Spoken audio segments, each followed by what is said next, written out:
How's it going, folks? Welcome back to the channel. It's Monday, so it's time for the Monday agenda. Let's jump right in.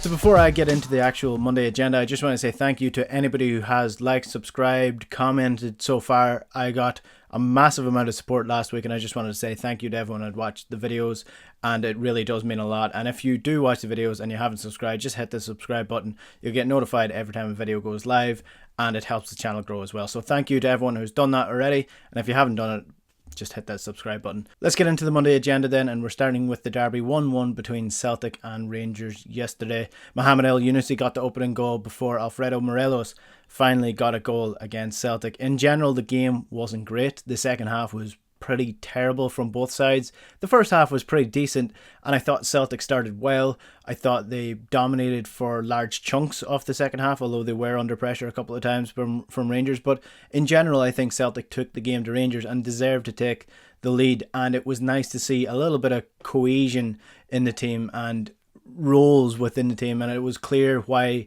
El-Younousi was there to complement Odsonne Edouard with the runs, and that was nice to see. And Celtic deservedly took the lead.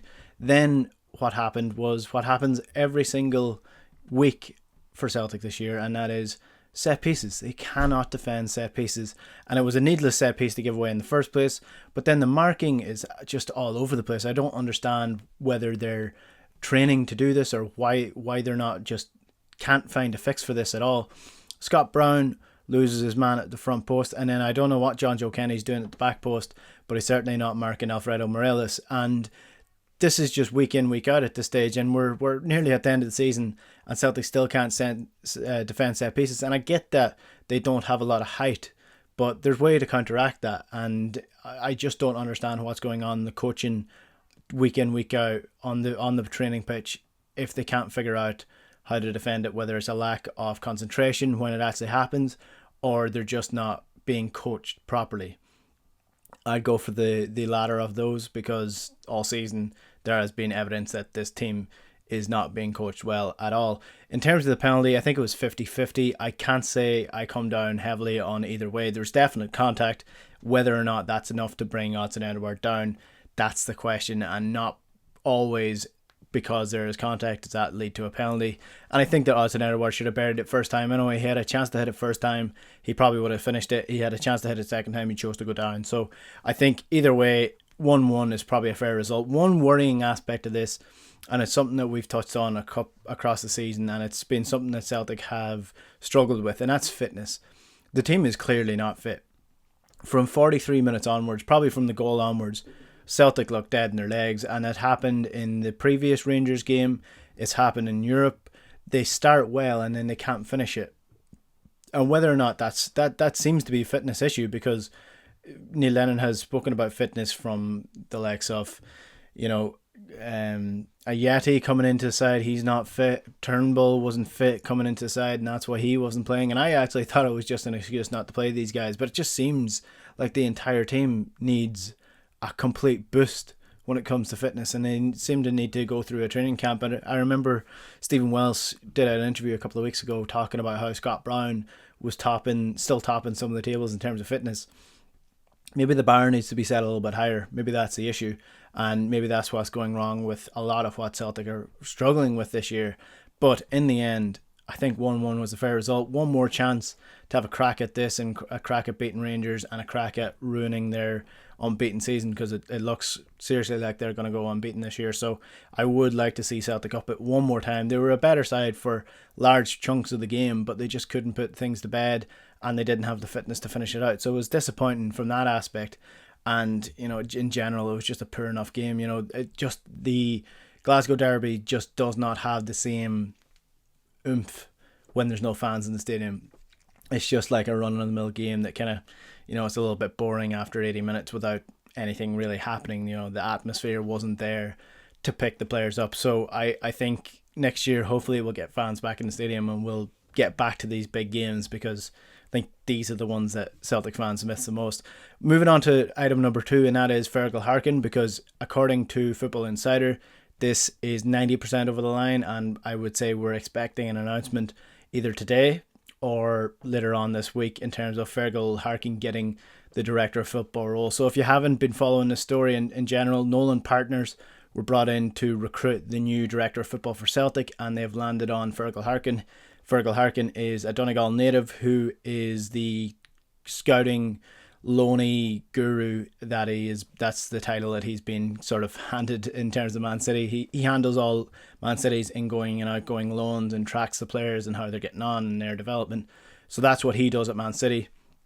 He's come to Celtic and he's bringing essentially a team of analysts and a chief scout as well. So that is the sort of structure that Celtic are going down, and we do expect that announcement to be either today or later on this week. So I think once that's done, we will see progress in terms of management, and I do think this sort of accelerates the rumours that Enzo Maresca, the under-23s Man City boss, is going to be joining him as the manager. But in terms of how this is being reported on, it is being reported that Harkin will come in as the director of football. He'll bring in a chief scout, and then he'll bring in a team of analysts that will work under the chief scout, and he'll have a major say in who the next Celtic boss is. So I do think once Harkin is in, if it is Harkin and if those reports are true, then we will see an acceleration in terms of Celtic's future boss and what happens there. So that is promising news, because I think everyone's been waiting on something to happen and the communication from the club hasn't been the best. So I've spoken about this multiple times. I did a special manager look around to see who would be the best option. I've touched on Enzo Maresca as well. If you want to look at that video, I've sent a link just above there. If you want to click that, you can actually see that video and see what my thoughts are on Enzo Maresca. But I do think that is a good model to go with, and Celtic will need a major overhaul over the next couple of years. It's coming down the line. Fergal Harkin will speed that up a bit. Speaking of a major overhaul, we'll move on to item number 3, and that is Kristoffer Ajer's future. Now, Ajer is obviously been linked with multiple clubs, AC Milan being one of them last year, and it seems like it is time that Kristoffer Ajer moves on from the club. And now, sort of adding to that fire of and the rumours of Kristoffer Ajer leaving the club, the Norwegian boss, Dale Solbakken, has been speaking in a Norwegian newspaper, and he has said that Kristoffer Ajer should leave Celtic. This is what he said. He has to change league now. He must. He does not have enough challenges in everyday life, and I think that he has got into some habits that you do not notice until he meets better opposition in international matches or in Europe. So I think it would be a smart move by him. And some people might say that's a little bit arrogant from the Norwegian boss, but I think he's correct. I think Kristoffer Ajer is at the stage now where he's reached a little bit of a ceiling, and his development will not improve playing for Celtic, especially now that Celtic probably won't get Champions League football for maybe a couple of years. So I do think Kristoffer Ajer should leave the club, and I do think that he will go to a big club, and I do think he will thrive. I think he has the potential to go on and be one of the world's best defenders, and I don't see that as a bad thing that he's leaving the club. And this is one thing that I don't know if people might give me a little bit of stick in the comments for, but when Kieran Tierney left the club, and I know Kieran Tierney was a little bit of a special case because he was a Celtic fan and he kind of played up to that, and people were kind of hurt when he left, but Kieran Tierney needed to leave to develop further, develop his career and to improve, and I think he has done that already. He's already one of the best defenders in the Premier League, so he's already improving. The same with the Virgil van Dijk situation, the same with Moussa Dembele leaving, the same with Hudson-Odoi when he leaves at the end of the season.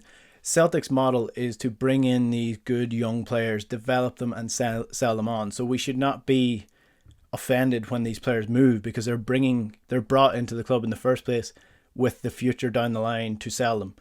And for too long now, over the last couple of years, Celtic have tried to hold on to these players for too long and then ended up getting a cut price for what they originally were going to pay. So, for example, Moussa Dembele should have went for 30 million. He ended up going for 20. Kieran Tierney, we probably got a fair price for. Hudson-Odoi, again, we should have sold him last year. Now we're getting a cut price for him. And Kristoffer Ajer, if we hold on to Kristoffer Ajer for another year, his value is not going to go up. It's going to go down because he's a year older. He's not playing Champions League football. He's not in the limelight as much.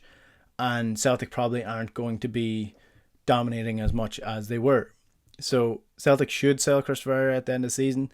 And I do think it will be a good move for him. And I do think he will develop and improve. And we should be proud of these players moving on and developing and stepping up and becoming the players that they become. like Kieran Tierney, flying it for Arsenal, Virgil van Dijk, best defender in the world. All these players come through Celtic, developed at Celtic, were improved at Celtic, and we should be proud of that and support them, as opposed to, you know, hammering them on social media for leaving the club, for having ambition. I don't think when the club has the model that it has, that we should be critical when players leave, because they are brought in the first place to improve and to leave eventually. So that is Kristoffer Ajer potentially leaving Celtic at the end of the season. I think it would be a good move. To finish on something a little bit lighter, the new third kit has been leaked. It's Footy Headlines. Again, they're rarely wrong when they leak the kit, and it's essentially a dark green. I have it up on screen there. Dark green, gold with a clover as opposed to the Celtic crest. It looks pretty nice, but one thing with the kits is that they're only as good as the people who wear them. So, for example, this year's kits, absolutely phenomenal. Really, really nice kits. Shocking team. So we won't remember them. And like some of the jerseys, some of my favourite jerseys, objectively aren't really that nice. But the team and the memories from that jersey is what's special about the jersey. And again, this is objectively a really nice kit. But whether or not it's going to be a successful one, that's what's going to determine how nice this kit, or how well this kit goes down. So that's the third kit. I don't know what you think. Let me know in the comments below. What do you think of the Fergal Harkin news? What do you think of Kristoffer Ajer leaving the club? And essentially, what do you think of the derby? What do you make of the game? Do you think that it was a penalty? Let me know in the comments below. And again, thank you to everyone who has subscribed, liked, commented, viewed all my videos so far. And if you haven't, just hit the subscribe button. You get notified every single time a video goes live. We'll chat to you later.